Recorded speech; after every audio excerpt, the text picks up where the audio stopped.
This is Mark Bell from Super Training Gym. Super Training Gym, the strongest gym in the West. This is a Friday where Filipino Thunder and American White Lightning get down and dirty and bang out some squats. This is 2 weeks of squats that you're going to see in this particular workout. We're squatting against some chains. The chains help to accommodate resistance. The weights are heavier at the top and they are lighter at the bottom. I'm not sure why the fuck it's called accommodating, because it's not very accommodating. It actually hurts really bad and it ends up being really terrible. But one thing that it does that you can be sure of is that it'll make you really fucking strong. Here I am banging out some warm-up squats without any belt, without any knee sleeves or anything like that, just to show you guys that I'm not an old piece of shit, that I don't need to be mummified 24/7 in order to hit up some big lifts. This is probably just about 4 plates, I think. We have about 2 or 3 chains per side. This is week number 2. What you're going to see in this video is week number 2 and week number 3 of chain squats. Next week is a deload, and then the fourth week, the fourth week is the deload, and then the 5th week is a test where we're going to hit a maximal weight, or sub-maximal weight, 85 to 90% of our max. Not a true all-out max. We're going to go pretty heavy, handle something big, probably go for a slight PR, but I feel plenty strong enough to hit a PR and still have that not represent an all-out max right now. I feel conditioned and strong enough for that right now, so that's what we'll do. And then after that, we're going to work on some reverse band work, which again is going to overload the top. By overloading the top range, you're changing the strength curve a little bit. The weights being reduced at the bottom of the lift is a nice way for you to handle heavy shit without all the same bumps and bruises. It's just a different way to train too. It's a different way to hit things from some different angles. So if you think about it, the least advantageous position for a squat or for a bench press is definitely in the bottom. That's usually where these lifts feel the worst, and you can see all that chain weight deloading onto the floor as I go to hit the bottom of the squat there. As I go to squat back up, you can see almost all the chain weight, probably a good 80%, 90% of that chain weight is jumping onto the barbell, which makes for a stronger lockout. It helps build up your quads and your hammies and your glutes in a slightly different way. It's consistent resistance throughout the entire range of motion, so it's kind of like a constant tension. And one thing that's awesome about it is no matter how hard or how fast you try to drive into the bar, it'll only move a certain speed because you're giving it all you got. You're putting as much force as you possibly can with the damn thing. But as you're becoming in more favorable positions and as you would normally be gaining momentum, you're not able to really gain momentum because the chains are piling up. Each chain weighs about 20 pounds. I believe on this day we used about 3 chains per side. So 20, 40, 60 pounds of chains per side.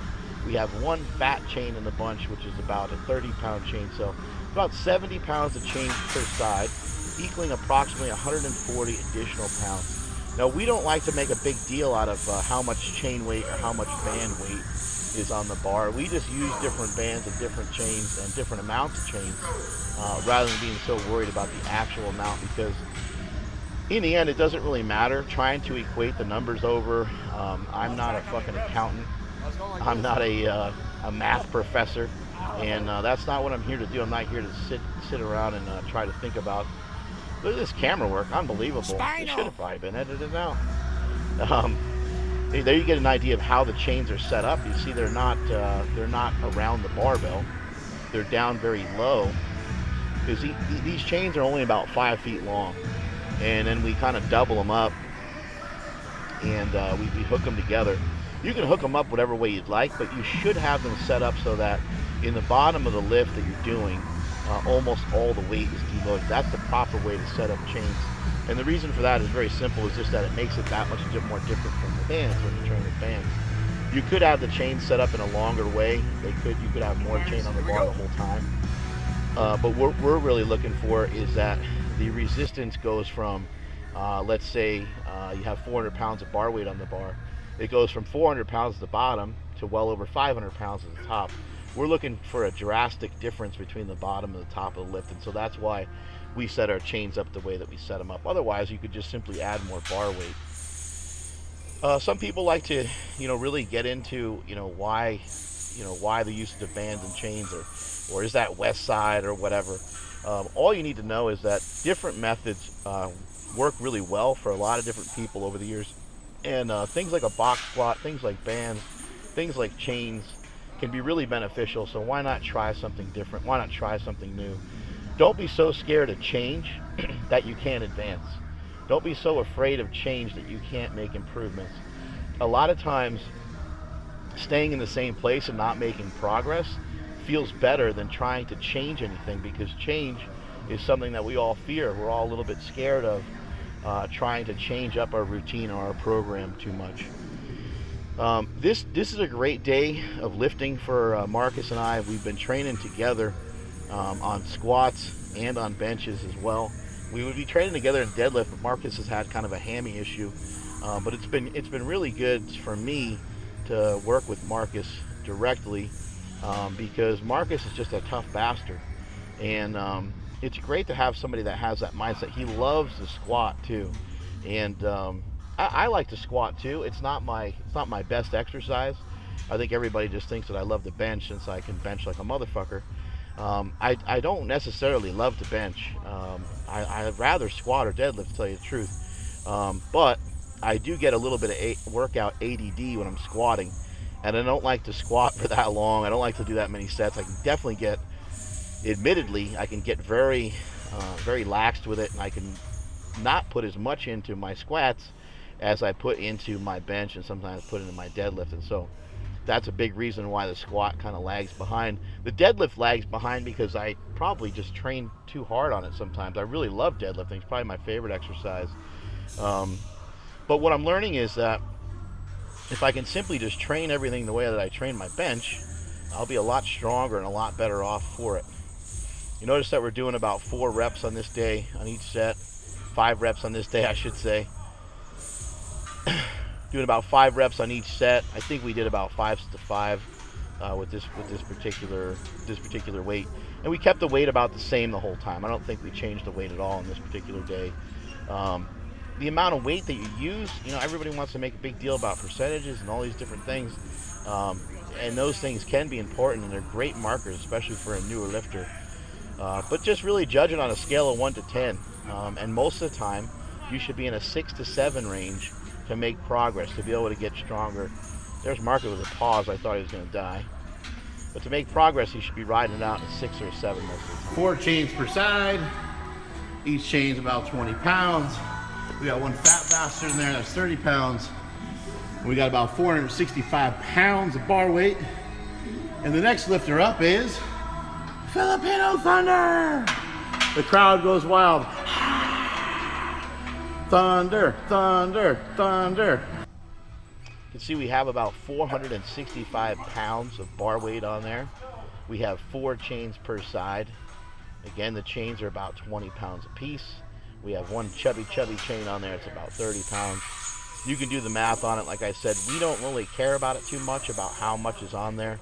We just simply go by the number of chains that are on there. And that's how we kind of judge how heavy it is. I got to admit that on this particular day, unracking these things felt like a real bitch.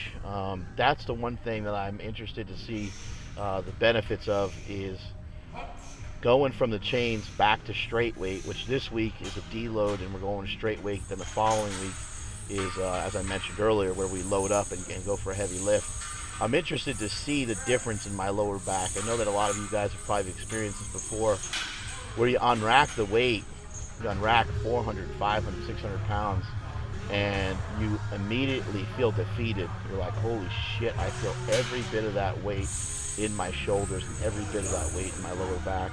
I'm going to get folded up like an accordion, and I'm going to be embarrassed, and I'm going to not be able to make this lift. And so by using the chains, I'm really interested to see how it's going to help convert over into that. I already know that they help make me more explosive. I've experienced that before. And now I'm interested to see if they're going to give me that lower back strength to be able to, lower, mid, upper back strength to be able to maintain positions throughout the entire range of motion of the lift. You guys notice I'm going with the kind of wide stance. You see how wide my arms are. People ask me about that all the time. Why are my arms out that wide? Well, it's not really an advantage. I don't mean to have them out that wide, but that's just where they end up. That was me handling 5 plates at the end of the workout with all that chain weight on there. And you can see I was taking the weights down slow and steady, but that's to make sure that I stay in proper alignment and proper position throughout the entire range of motion.